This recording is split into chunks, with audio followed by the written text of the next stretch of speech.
Hey guys, I'm back, and since I last uploaded, I had a interview for a job, and I should know something about that later today or in the next couple of days. So let's hope for that. In my last video, I said that I was going to talk a little bit about the Hunger Games series, and I'm going to do just that. So this will be kind of like my thoughts of the books and so far the movies. So let's get right into it. First off, who would have thought that the writer for Little Bear um would write these books? When I discovered that Susan Collins was one and the same, I was shocked for sure. Because growing up, I watched Little Bear a lot. So, um, when I read Hunger Games and I put it together that she wrote both Little Bear and Hunger Games, I was blown away because they're like two different worlds. Um, Hunger Games, it's basically it lays the foundation for everything. Um, you know, we think that okay, it's a story about a teenage girl and the things that she's going through, but it's so much more than that. It's a story of friendship and family and love and loyalty and strength and willpower, and it's just overwhelming just how much goes into this book, and not just this book but the whole series. um at the beginning, Katniss, she is kind of timid, um but she's willing to do what it takes to protect her sister Primrose, also known as Prim. So when it comes time for the reaping, Prim's name is called and Katniss volunteers, which it's the first time a volunteer has happened in any of the outlying districts, because normally it happens in like District 1 and 2, sometimes 3 and 4, it just depends, but mostly 1 and 2. So that's kind of like started the whole thing. Um, and then Peeta is reaped as the male tribute. Now, Peeta saved Katniss and her family from starving by accidentally burning some bread because he's a baker. And his mother was not exactly happy about it. So she made him feed us the pigs, but instead of giving both loaves of bread to the pigs, Katniss received one of the loaves of bread, and that helped a lot. And so that just kind of started everything. And while in the capital, they get, all gussied up for the tribute parade, and Cinna does an amazing job at basically explaining who they are through the district and through their costume. Now, during the interview with Caesar Flickerman, I believe I said that correctly.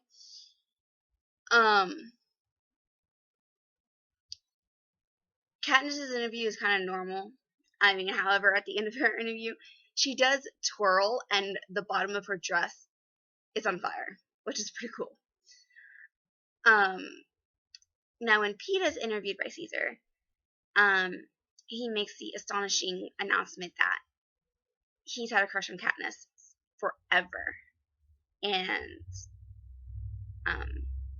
though he doesn't say her name right away, Caesar's like, here's what you do. You go out there and win this thing, and when you get back home, she'll have no choice but to go out with you. And so that's when Peeta says, it's like, thanks, but I don't think that'll help, because she came here with me. Katniss isn't exactly happy about this, because she says it makes him look weak. It makes her look weak. But anyways, they are, hey Mitch, their mentor, wants them to act like star-crossed lovers. And that's kind of what happens in the arena. However, PETA is kind of in with the careers, which is districts 1 and 2. He's there for a little bit up until the Tracker Jackers, which Rue, cute little one from District 11, helped Katniss basically ambush the tribute, like the other tributes out on the ground below the tree. And after like a lot of the tributes have died, there's an announcement that comes across that's saying if both tributes from the same district are still alive, they can win the games together. So Katniss makes her way to find PETA and ends up finding him down by the river, and he's camouflaged himself as a rock. However, he's got a huge gash on his leg. Sorry about the lighting here. I'm trying something new, and the sun is just not exactly cooperating here. But he's got a huge gash on his leg caused by Cato, and it's ended up getting infected. But they find safeness in a cave. Now, in this cave is where Katniss and PETA share the big kiss of the Hunger Games, Book 1. And it resulted in some sponsors sending some stuff.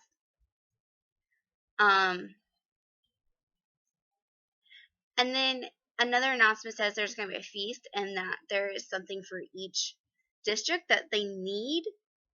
And for Katniss and PETA, it's medicine to help with PETA's leg. So, under the ruse of a sleeping syrup, Katniss goes to the cornucopia and is almost got by Clove of District 2. However, Thresh of District 11 saves Katniss from Clove, and basically says this: just this one time I let you go, for the little girl. You and me were even then. No more owed, you understand. So yeah, it's pretty much that. So Katniss is able to get the medicine, and she goes back to the cave. Peeta's worse. But she applies the medicine, and it helps a little bit. And, so they end up, going past that event a little bit. They end up being the last ones with Cato, and Cato ends up getting pushed off the cornucopia and attacked by mutts. And so it results in Peeta and Katniss being the only ones left, so they think they've won. But another announcement comes over, saying there can only be one winner, so yeah, they decide that, either they're going home together or they're dying together. On their way home, though, after they've won, Katniss is thinking a lot about what's going through, like what she went through and her feelings now. Something I like, it's like, I take his hand, holding on tightly, preparing for the cameras and dreading the moment when I'll finally have to let go. So Katniss is starting to develop a little bit of feelings. That's the Hunger Games. Catching fire is a whole new dimension. We get introduced to former tributes. Because the 75th annual Hunger Games is also the third Court of Quill, and each Court of Quill is different. It's a new twist in the games. So this time, it's the existing tributes will be reaped from each district's existing victors. So for District 12, the 3 victors that are are there are Hamish Abernathy, Peter Millark, and Katniss Everdeen. So, Katniss being the only female, she automatically has to go back in. So it's only a matter of time, it's like, okay, who's going in with me? Is it Hamish or is it Peeta? And um, Hamish has told her, if Peeta's name is drawn, I'll volunteer to go in. However, Day of Reaping comes, and Hamish's name is drawn, and Peeta volunteers as tribute, which is really, really sad.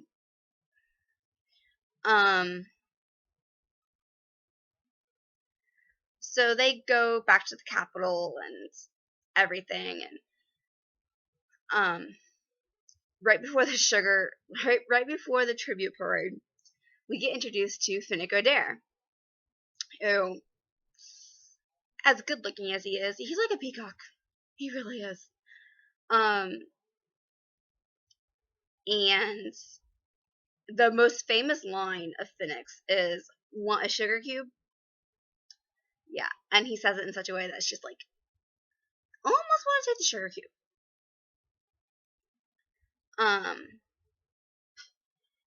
And by this time, Peeta and Katniss are basically engaged. And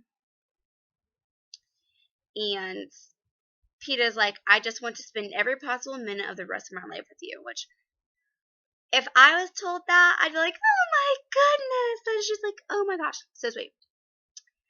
Anyway, sorry about that fangirl moment there. During the interviews, all of the tributes are not exactly happy.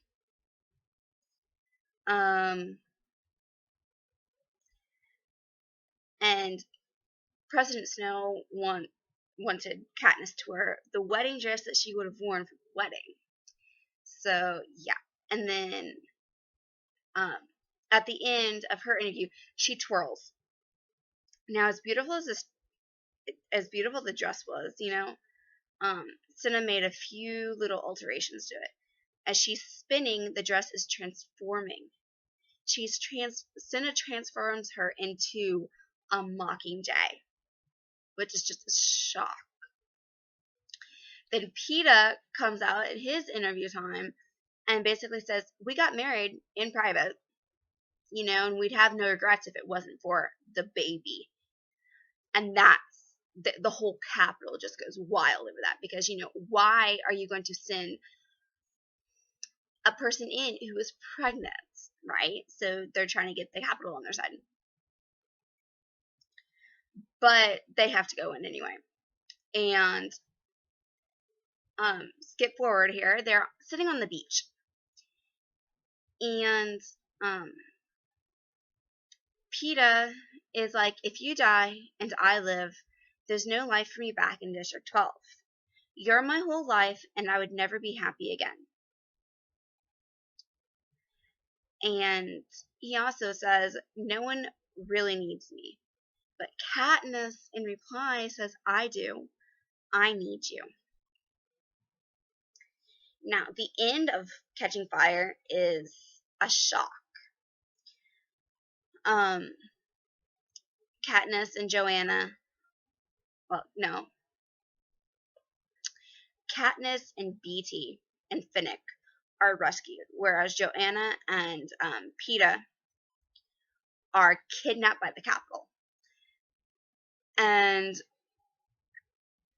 Katniss doesn't know this until she's up on the rescue ship with Finnick and Haymitch and Plutarch, who, sorry if I didn't explain, Plutarch Hepburnsby was the head game maker for the 75th annual Hunger Games. And so they explained that, and they ended up in District 13, which is said to have been, destroyed and everything by the Capitol. Gale comes in, talks to Katniss, and says, I got them out on time, referring to Prim and Katniss's mother, and basically says, Katniss, there is no District 12. So that is Catching Fire. as we move on to Mockingjay, Mockingjay has so much going into it. The feeling around Mockingjay is almost indescribable. There's funny points, there's sad points, there are points that make you want to yell at the book. There are points in which you want to almost hurt Suzanne Collins, because why did she write that? Because, you get so attached to these characters, and then, lo and behold, they're gone. But yeah, and that happens with Prim and Finnick. Finnick gets his head basically decapitated by a lizard mutt. Yeah. And Prim gets a bomb dropped on her, like literally a bomb. And anyways, Mockingjay is basically Katniss is trying to get Peeta back from the Capitol. President Snow has hijacked Peeta's brain into thinking that Katniss is the enemy. However, they do get Peeta back. He's just not exactly the way he was before. So at one point, he basically chokes Katniss, leaving marks all along her neck. And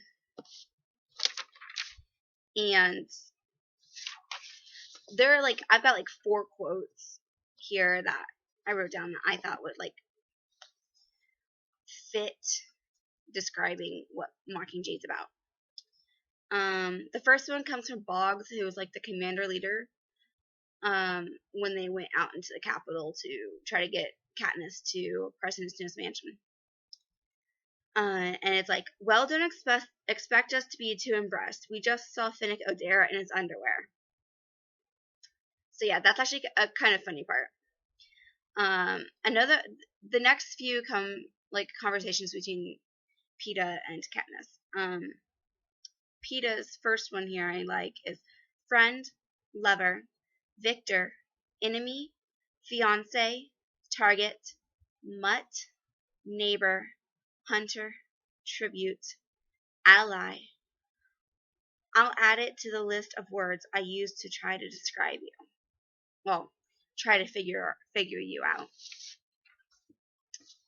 And it's true, he's still trying to figure things out,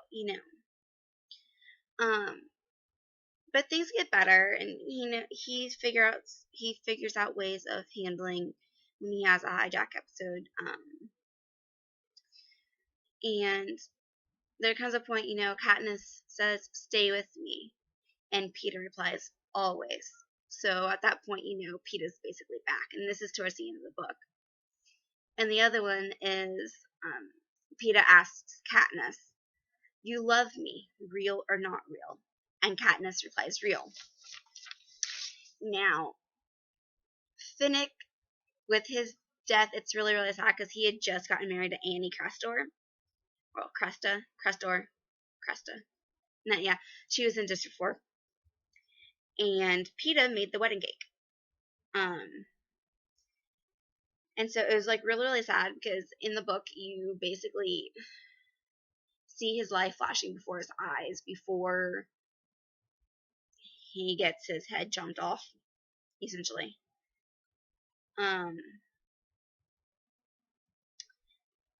And yeah, Katniss ends up not killing President Snow.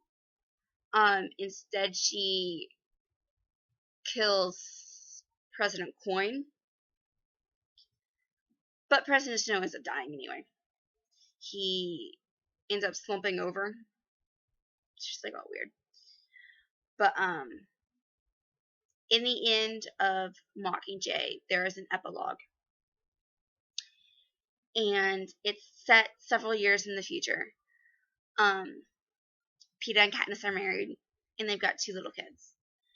And their kids are playing in a meadow, which, unbeknownst to them, is set on top of basically a mass grave. Because District 12 was destroyed by firebombs. So the kids don't know really anything about it. So those are the books. Now for the movies, they did really, really good job of keeping to the books on both Hunger Games and Catching Fire. I was not disappointed with either of them. I think they were both fantastically made, and they casted everybody really, really well. Jennifer Lawrence is amazing as Katniss, and Josh Hutcherson is a brilliant Peeta. So yeah, those are those. I can't wait for November to get here so I can go see Mockingjay Part 1. And I'm kind of curious to see where they're going to cut it to where they'll be able to start back up with Mockingjay Part 2 next year. So yeah, that is like kind of like my review statement, like, I don't know how to describe it, about the Hunger Games series. So Suzanne Collins, thank you for an amazing series. I absolutely love it. And I think I'll continue loving it. So, that's that.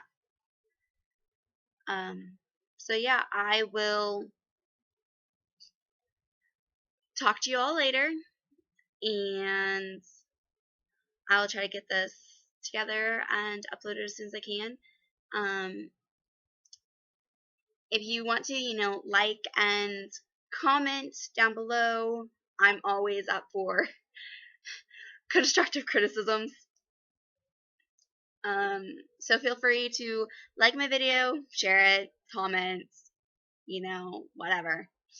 And I'll talk to you all later. Bye.